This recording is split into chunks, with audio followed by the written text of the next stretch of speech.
Bem, boa tarde a todas e a todos. Meu nome é Gessner Brito Filho e é com grande felicidade que anuncio que teremos hoje o Dr. Roy Flechner, entrevista mensal. Farei só o doutorando Cauene, que dividirá comigo a responsabilidade por essa entrevista. Em nome do Insulae e de suas coordenadoras, Isabela Albuquerque e Elaine Farrell, eu recebo com muita honra hoje o Dr. Roy Flechner. Eu lembro que a entrevista será breve, cerca de 50 minutos, então quem tiver alguma questão, por favor, faça logo no chat do YouTube, pois pode não dar tempo de fazê-la. A partir daqui eu prosseguirei nossa entrevista em inglês. Good evening, everyone. My name is Gessner Brito Filho, and I'm glad to say that this evening we are going to have Dr. Roy Flechner in our monthly interview. I won't be alone. We are going to have a PhD student, Cauene, also participating in this interview. Dr. Roy Flechner is an associate professor in early medieval history at University College Dublin. At the moment, he's on research leave working at the Free University of Berlin, funded by the Alexander von Humboldt Foundation, and he was also recently awarded a visiting fellowship at All Souls College, Oxford. He holds a BA from the Hebrew University and a master's degree and doctorate from the University of Oxford. He has several papers and books published about early medieval Ireland and the insular world, mostly focused on canon law and legal history. One of his most recent publications is the book St. Patrick Retold, The Legend and History of Ireland's Patron Saint, published in 2019. He co-edited a 2-volume book series titled Converting the Isles. He is also one of the coordinating editors of the journal Early Medieval Europe. On behalf of Insula and its coordinators, Isabella Albuquerque and Elaine Farrell, I would like to warmly welcome Roy Flechner. Our first question is, could you tell us about your path to medieval studies and how did you become interested in studying this period? As a non-Irish, how did you get interested in studying Irish medieval history? Well, first of all, Jasna, thank you very much for the generous introduction, and thank you for the invitation to speak in this forum. Also want to congratulate you on the fantastic work you are all doing in this YouTube channel. I watched some videos after I got the invitation, and I found it absolutely gripping. So I'm glad to be a part of this. As for your question, yes. So like you noted, I am originally from Jerusalem, not from Britain nor Ireland, which are the two areas that my work primarily focused on.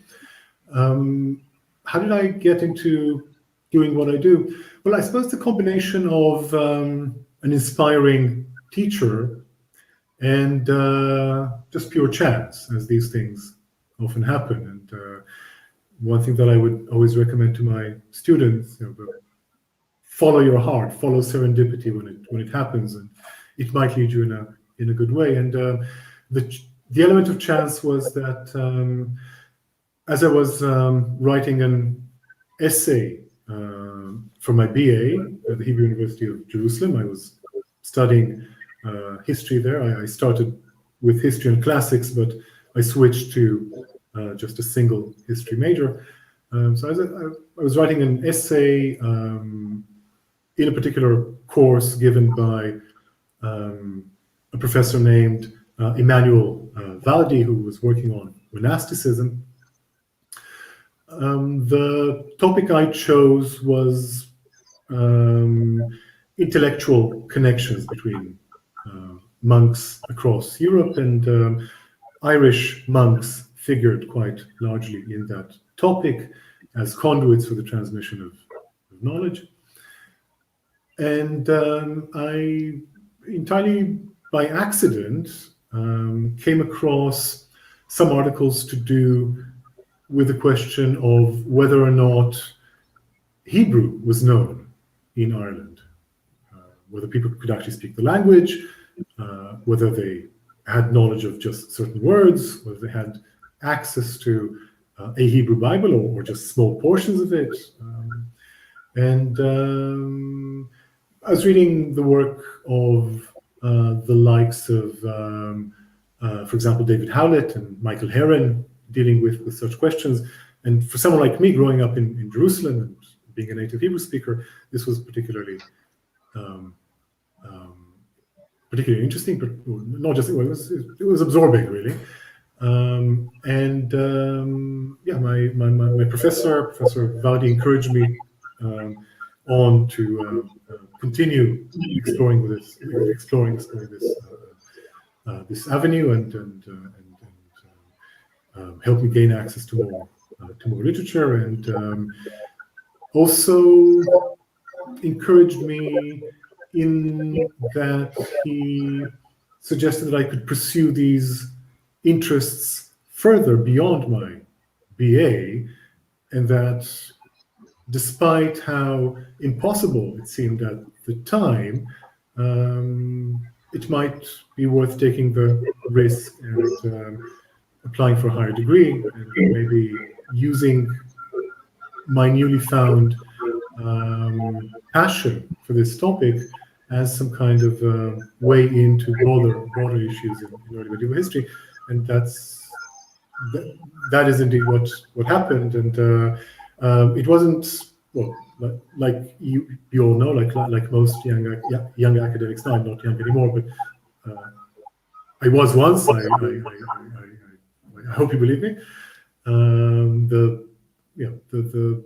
The early stages of the academic career are always a bit ragged. They're always a bit difficult. Making a name for yourself, finding temporary jobs, hopefully finding a permanent job, and so on. But yeah, I'm happy I did it, and now I'm here. Thank you so much.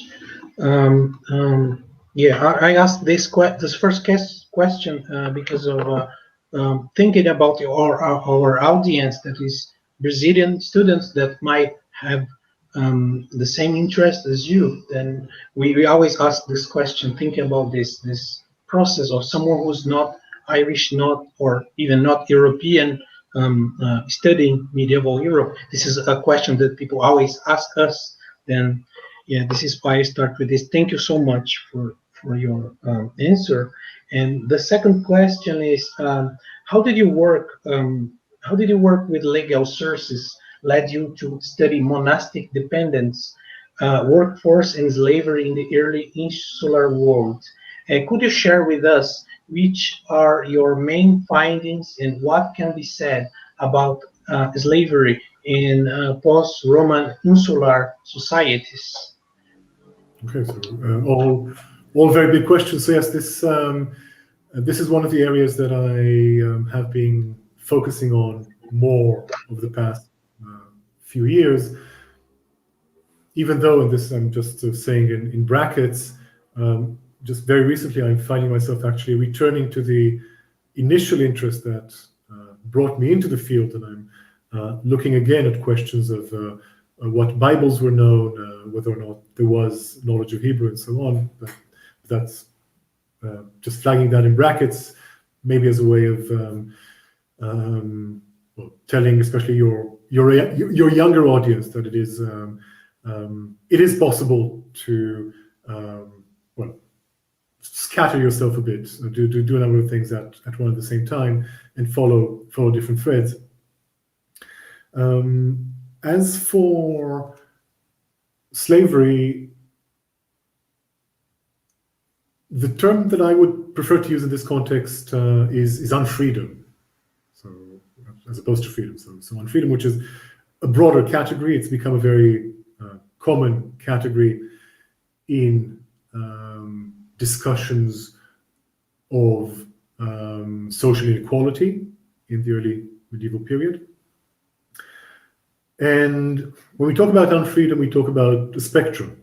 So it is not just free or unfree, there's a range of categories in between. And there are different criteria by which we can think about those categories or identify those categories. So you can identify categories on the spectrum between freedom and unfreedom based on, say, your stake in the political process, your economic standing, your social standing, sometimes, but not always, religion, whether or not you partake in some way in religious institutions, so on. And the question of the division between the free and unfree is one that preoccupies any social historian dealing with any society in late antiquity and the early medieval period. But there are certainly differences between how this scheme plays out in Britain, in Ireland, in comparison with, say, the south of Europe and around the Mediterranean. And the primary distinction would be, for the early medieval period, between places that were or have been under Roman rule, and therefore experienced the Roman state, and places that haven't, like Ireland. In this respect is unique because on the one hand, it did experience Roman rule until the early 5th century, but thereafter there are quite extensive societal changes that it undergoes, especially with the arrival of the Anglo-Saxons. So much so that we can say that Britain is both within and without the grand narrative of the transition from the Roman Empire to its successor states.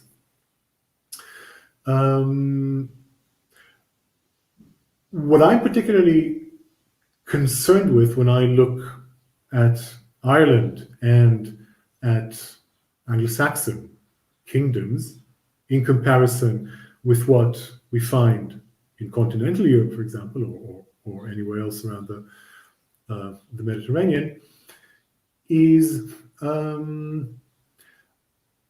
how does unfreedom play out when there is no state, when the basis for exploitation of those at the lowest rungs of society is entirely different? How does unfreedom play out when there's no taxation? How does unfreedom play out when there are either no cities, or cities are no longer centers of government or centers of finance? And therefore, things that I would concentrate on more closely would be innovations that the church has introduced to society and to social structures.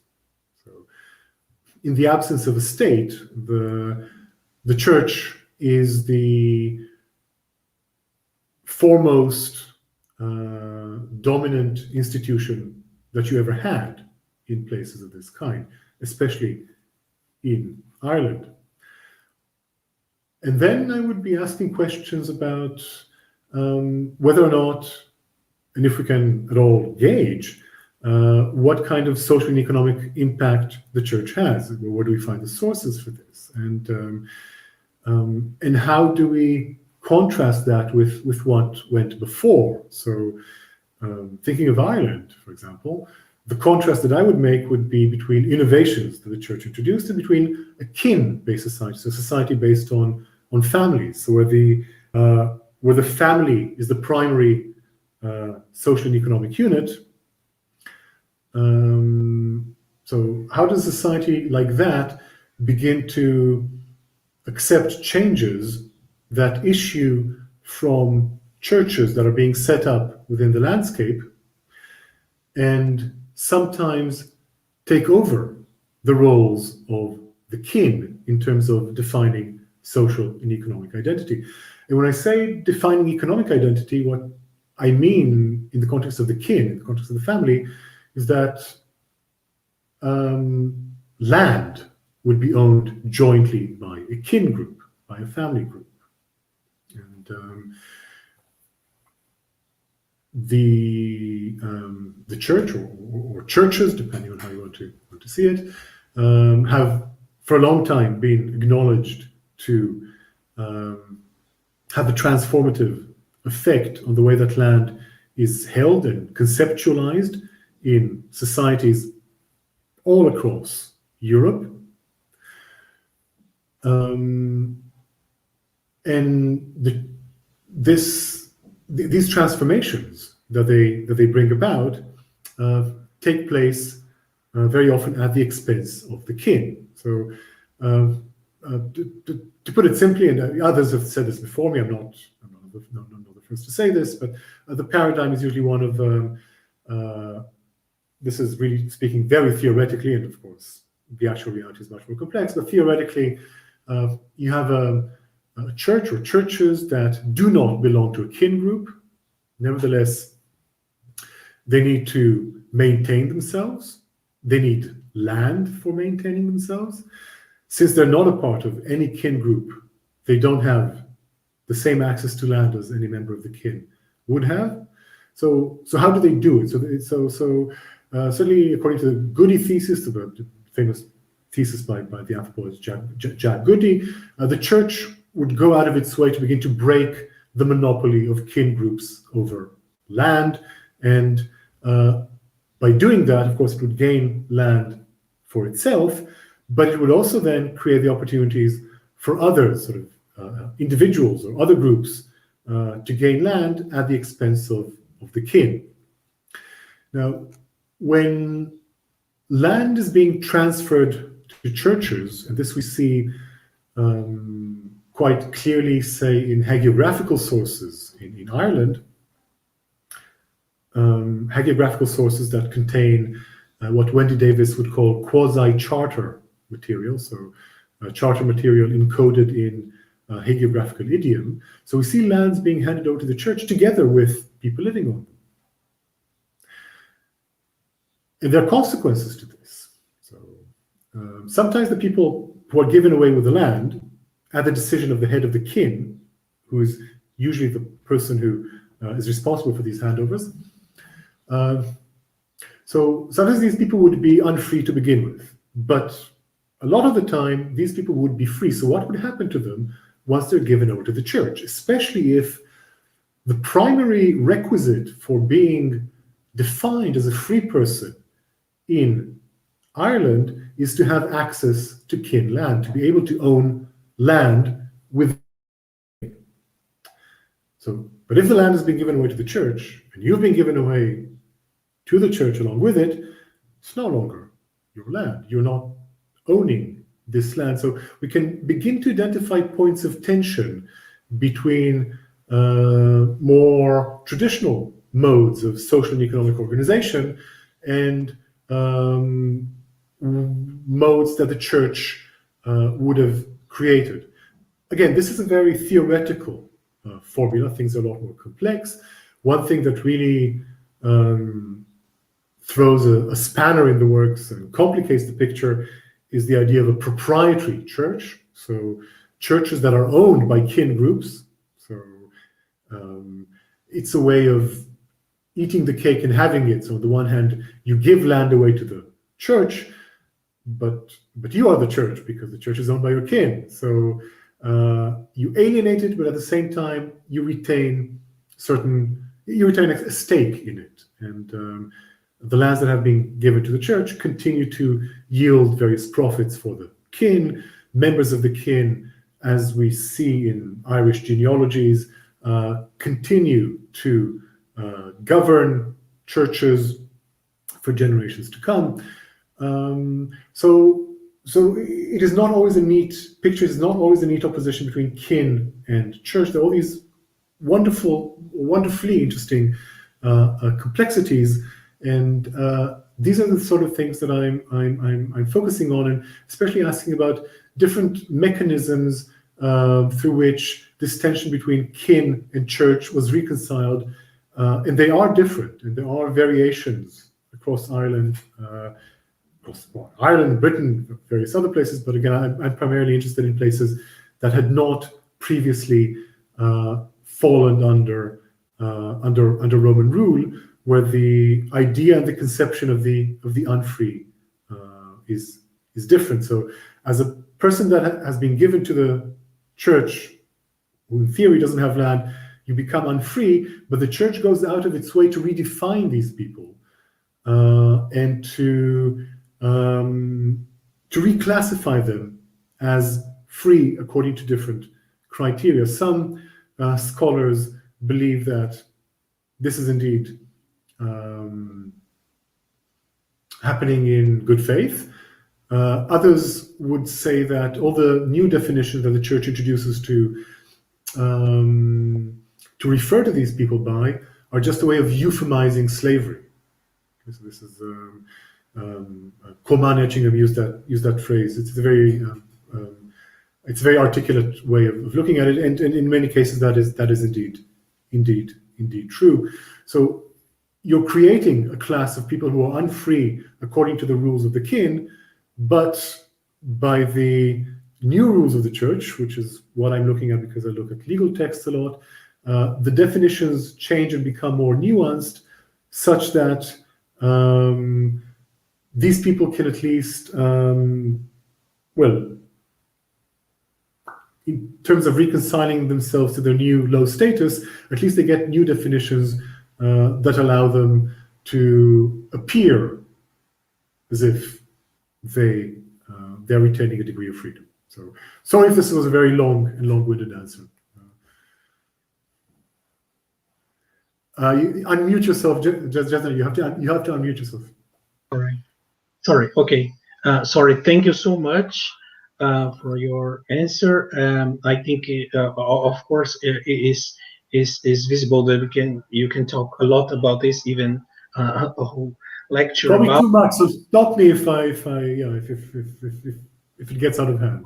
No. Of course not. I'm really interested, particularly for me, or the concept of unfreedom. But yeah, but we don't have too much time. Then I need to pass to the following question. Sure. That is why your book is called "Why Saint Patrick Retold," and then why this title? Why Saint Patrick Retold? What have you retold about him, and how was the reception of this book, since Patrick is the patron saint of Ireland? Yeah. So when I gave it the title Retold, the idea that I had in mind was not just my own retelling, but the continual retelling of the story of St. Patrick across the generations, from his own time onwards, from his own time through hagiography, through folklore, and so on, but also through academic books from the early modern period to present day. And as far as my retelling goes, I think what was most important for me to emphasize was that when you read St. Patrick's own works, and especially the Confessio, his autobiography, or a text that is also autobiographical but has different objectives, we don't just hear Patrick's voice, we hear different voices. We hear Patrick telling his story, but we also hear the voices of his antagonists. So various people that, for whatever reason, were telling a different story that contradicted his. And these are people that he defends himself against. He doesn't give us the entire story of what they were saying, he only hints at it. But it has been customary, with some exceptions by some historians, but more often than not, to just concentrate on Patrick's voice within that text. But it was important for me to stress that there are these two rival narratives. And as a historian, I found it an interesting challenge to try and trace the narrative that his adversaries were following, which I can only develop with recourse to sources outside of Patrick's own work, because Patrick doesn't tell us much. And these sources can only be connected to Patrick through the very insecure means of speculation. I do say in the book quite a few times that I speculate, because one has to resort to these means in order to try and reverse engineer back to what those who had something against him had to say. It's very interesting that Patrick doesn't silence those voices entirely. So he does tell us that he stood trial by his elders in Britain. He does tell us that he had committed a sin, that he confessed to a friend in his youth, and that friend eventually betrayed him and gave away his secret. And he does tell us that there were various accusations leveled at him throughout his time as a missionary bishop in Ireland. So clearly there were these rumors haunting him that he couldn't just brush off and ignore, but he had to respond to, and a lot of other confessio does, is to respond to those rumors. I tried not to be judgmental, so I don't fall either on Patrick's side or on his antagonist's side or the Mosesian side. I cannot be sure what they might have said. I have some suggestions, but I cannot be entirely sure. My book encourages others who would read Patrick's texts to try and do the same, to be more aware of just how multifaceted it is, how many voices you can hear there, how multifaceted it is also on a literary level, because Patrick works very creatively with the Bible, with all sorts of allusions to prophecy, for example.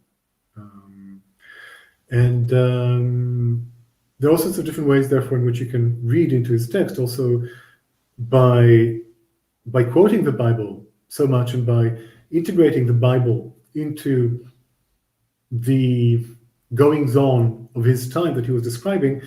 He was engaging in a very particular kind of biblical exegesis. Okay, so he was interpreting as he was writing. He's interpreting the Bible, but telling the story at the same time. And in a way, that for me was an invitation by him across so many centuries to interpret his work as well, to do exegesis of his work. Exactly what the alternative hypotheses that I'm raising, I will leave that to your listeners to read. You can find all sorts of summaries online if you want, but I don't want to give spoilers, and but I also don't want to. I don't want to reify the book. I don't just want to make it into a one subject type of book, because I would say it's more complex. And this is by way of beginning to answer your second question of how the book was received. So, because I'm diverging from traditional narrative in which Patrick has been received in scholarship, I expected a certain degree of criticism, and it is something that I and my publisher had conversations about before I submitted the final script of the book. But much to my surprise, most of the initial reception of the book was extremely positive. The publisher collects all sorts of snippets from reviews on the website, if you're interested, the publisher's website. But most readers seem to understand what I was doing, seem to understand the challenges that I was facing and the challenges that I wanted to alert the readers to, but also to whet their appetites, to understand Patrick as a more complex personality rather than someone who's one-dimensional. He's not just a saint. He's someone much more robust than that. There's much more of a personality behind that. He's not someone who's either good or bad. He wouldn't have said that. Wouldn't have said it himself. But of course there have been some disagreeing reviews, and some disagreements have been absolutely valid, and there were some things that I found myself agreeing with my critics about. But when it came to the more fundamental points, say, for example, trying to reconstruct what Patrick's adversaries were saying, and some reviewers took issue with my reconstruction, my sense was that the reviewers that took issue with that did that mainly because they expected me to argue a more positivist stance, that Patrick was either this or that. Okay. Whereas what I was trying to do is to really underline ambiguity, and ambiguity doesn't go down well with a lot of readers. I know that certainly doesn't go down well with a lot of historians, and I accept that, and I expected that. I was not surprised, and so I think that those criticisms that I received about allowing for ambiguity to flourish where they preferred certainty, that's also a part of the discourse that I'm interested in generating. What is the role of the historian? Am I just meant to provide a positivist narrative, or am I allowed to invite my readers to walk with me a certain distance in a more complicated path, and then having walked with me, just to leave them and let them carry on this path on their own and make up their own mind once I've at least introduced them to a particular method in which the scope of the research can be expanded, and they can introduce then more sources and more contexts and so on. So I hope that answers your question. Yeah, okay. Oh, thank you so much. Yeah, the answering is really interesting, and I really do recommend your book. And I'm gonna pass to Cauê Mikel. He will make the next questions to you. Thank you, Jasner. Hello. Thank you, Professor, for your answers. The next question is: you have recently published a review of the book The Global Middle Ages, authored by Catherine Holmes and Naomi Standen, where you wrote that, I'm quoting, one such challenge is the internationalization of the field itself, forming the basis of your main criticism to the book. For you, what are the main pathways to overcome this challenge? Do you see particularities of medieval history produced in countries all over? Thank you. Sorry, the last part of your question didn't come through clearly. So I will repeat. Do you see particularities of medieval history produced in countries outside Europe? Okay, thank you. That's a good question. It's certainly one that I'm preoccupied with. First of all, just say that what I said about the global Middle Ages was not so much criticism as an observation. The participants of the group that produced that book were very much aware themselves of the challenges of internationalizing the field, and they're critical of themselves as about the extent to which they managed or didn't manage to do that. They approached that issue with all good intentions. So, and I should also say it's a book I recommend. I really think it breaks new ground in global history. Yeah, but in terms of internationalizing medieval history or any subfield of medieval history, I think it is absolutely essential. I think that certainly looking at myself personally, I'm someone who has always been drawn to questions of cross-cultural connections in my work since I started researching it to this day. Most of my work is comparative.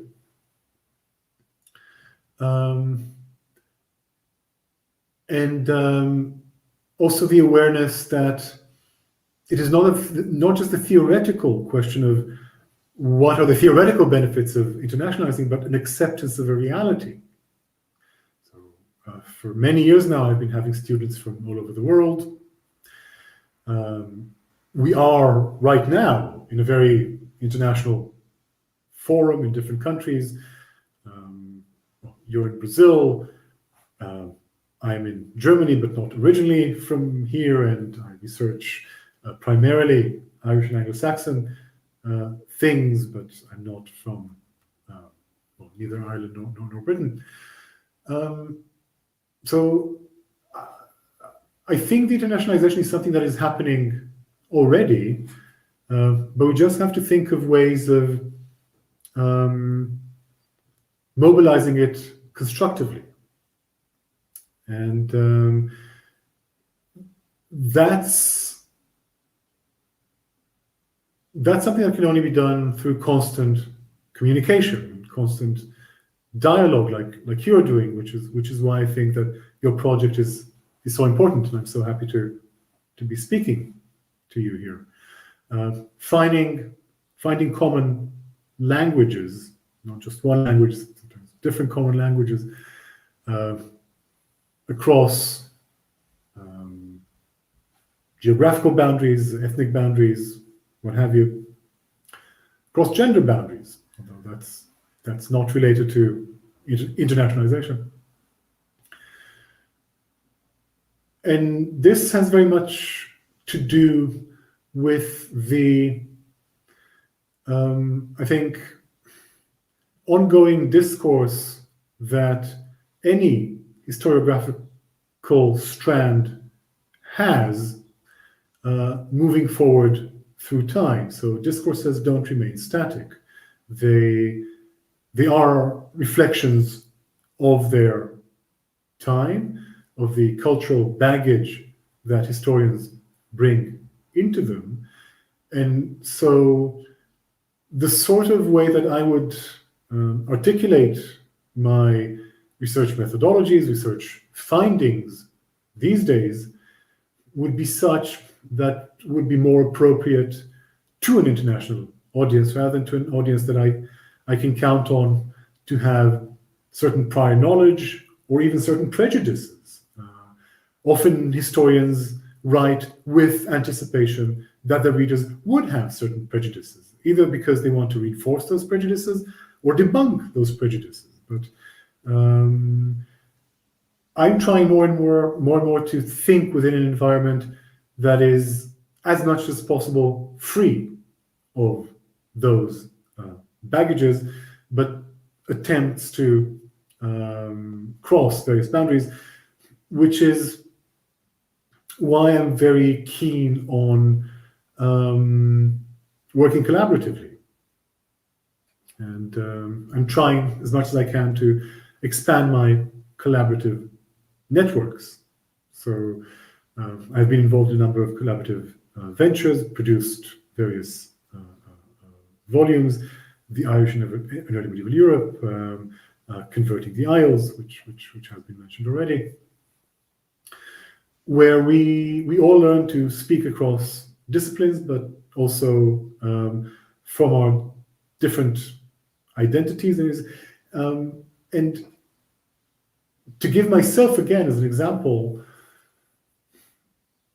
and I was saying that now I'm finding that I'm actually going back to the sort of research that I did in the beginning of my studies, or sort of topics that interested me in the beginning of my studies. So I'm able to use some of my cultural baggage to bring to bear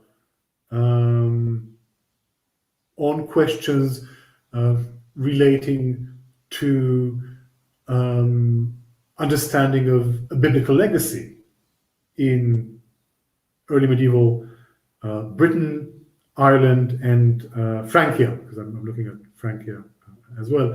So I'm able to identify similarities with certain Jewish traditions of exegesis, for example. I'm not saying that there are connections, but there are similarities.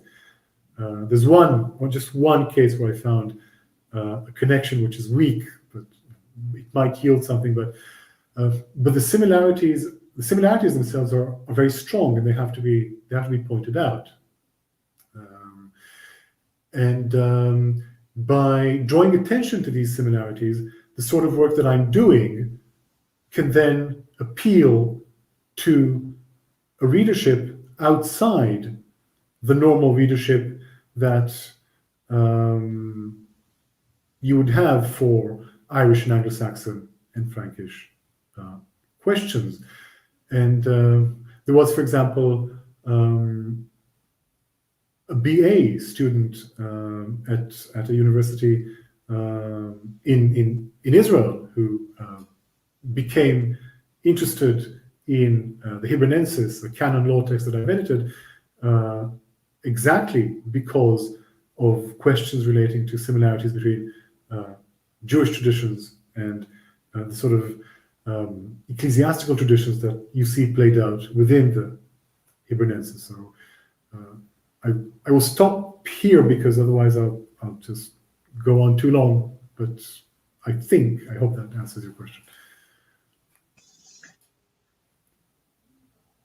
Thank you so much.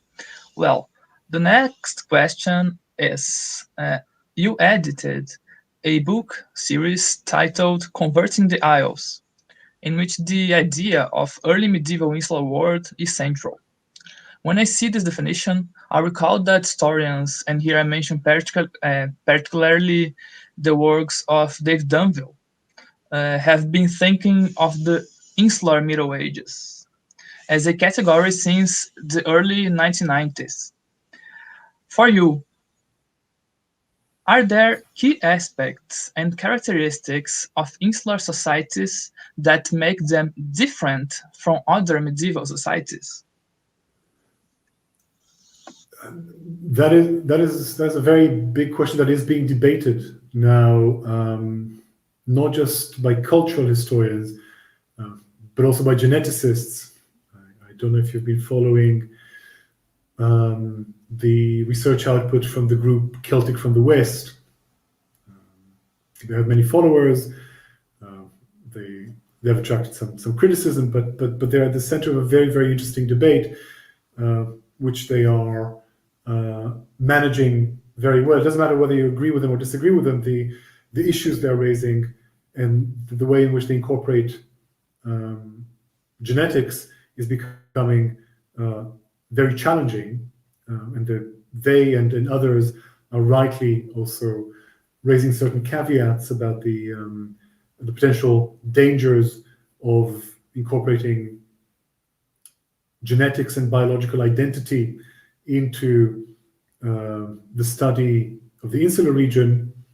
So the dangers of doing that and trying to map ethnic identities on biological identities. And we know very well from the history of the 20th century, at least, but also before, how how hazardous that can be, into what atrocities that can lead if you do it with sinister purposes.